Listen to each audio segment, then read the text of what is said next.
What's up, everybody? Happy New Year's Eve. I'm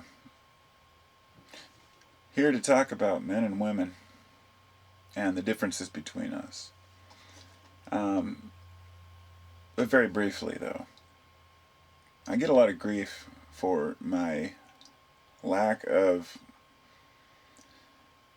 awareness as far as the way that people are feeling or emotionally. Women, namely, say my mother or my wife. I won't pick up on some of their subtle cues that they are in a certain state or feel a certain way. And it's something that some men have more emotional attachment to, or should I say, some men have more, they're just more emotional in general than others. But being emotional doesn't really necessarily mean that you pick up on the cues, the subtle cues of people. Men and women are very different. I remember watching a scientific show a while back where they were explaining the actual physical differences, but also the mental differences, and how women can actually see have less depth perception than men, and that's why men think they're better drivers. It's because of the way that men view the world around them. Their vision may actually be different, men and women, but in another sense, men pick up on the entirety of the world around them. They're looking at the mountains and the whole landscape, whereas women generally are more in tune to their immediate environment. And this is what they found on average, anyway. And this would be very easily explainable by women, being domestic with the kids, raising children, being aware so they can protect their children, and the men out hunting, being able to see far, that kind of stuff. So, emotionally, beyond our physical differences, we have major emotional differences. And I don't always pick up on the cues I should. Sometimes I remember I've been told that men are this, men are that. A lot of the feminism kind of speak, and I don't like it. I find it almost more offensive than racism to me, because while there are many different kinds of races, men and women are distributed equally. There's half and half. It's a balance. So, very interesting thing that I realized is that with all my emotional awareness and all my consciousness of those around me, I fail to pick up on some of the easiest cues. And that's why I'm making this video I guess this video would be more for the women to say, give us a break and realize that we screw up, we forget birthdays, we don't do good on presents. I was disputing earlier because I hadn't wrapped some presents when I was supposed to. I'd forgotten. It wasn't that big of a deal to me.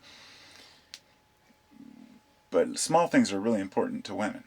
Not all women. I'm generalizing here. I'm trying not to. I'm just saying that in general, women, I think, are more in tune to the smaller things, and they can be more, driven over the edge by large emotional issues, but at the same time, small things are important to women.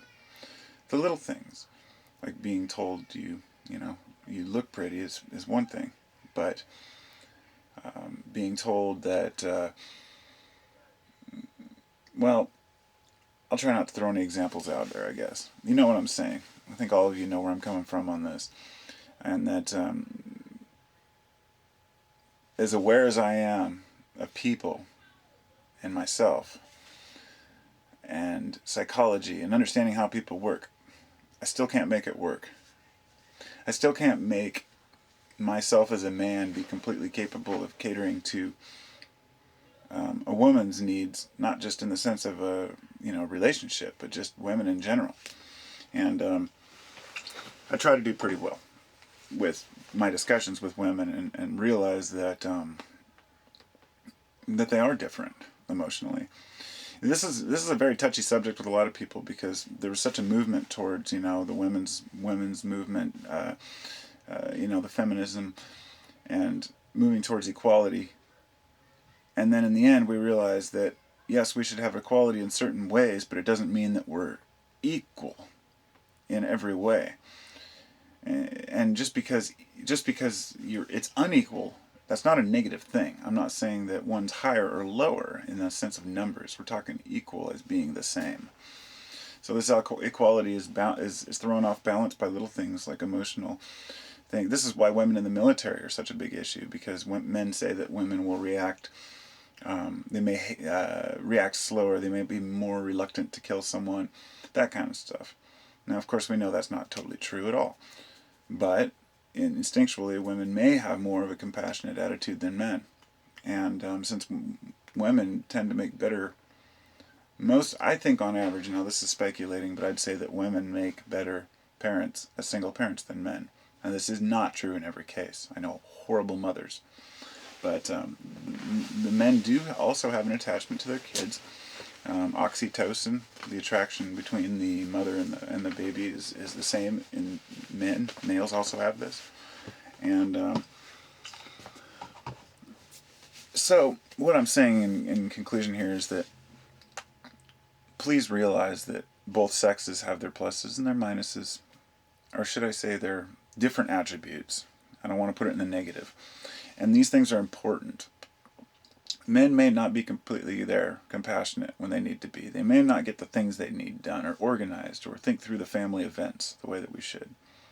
But we're there to fix the tire when it's broken, and we're there to work through family problems that we might have or confrontations and whatever men do. Each man, I can't say all men do this or that, but in general, men want to protect and men want to create and build, It's usually the guy that fixes stuff, and it's usually that way because men are more apt to be interested in those things, and it's just our genetics. It's how we are. And you can't fight against it. You can't argue against it. We are different, men and women, and it's not something to be fought about. It's something to be embraced. It's the balance, the essence, the very essence of a woman can balance out. A woman can walk into a group of 50 men and whoa, watch the attitude change. Not because they're looking at her or anything, but just because a woman is in the presence of men. All of a sudden, people might not be so crude or whatnot, And the same thing happens when a man walks into a group of women, The gossip might slow down. It's because there's a major impression put upon a sex group when one from the opposite sex enters the room. That's what makes us different, and that's something to be embraced. And I love the fact that my wife can balance out emotionally some of the things that I just get frustrated about. I was kind of mad earlier. I was getting frustrated. I was going to make a video about being angry and about dealing with anger, and by the time I got out here a few minutes later, I wasn't angry anymore. Because I've learned how to harness my anger and put it into constructive purposes. So, but the reason why I was kind of angered is because I'd been called out as a man on not doing something that women would like to see done, and I got frustrated with it because I've heard this from too many women, and I take it as the women's attack on men sometimes. Like, men need to be more sensitive. Men need to be more aware of women's needs, and men need to be this and this and this. We try. We try. And a lot of us are trying harder.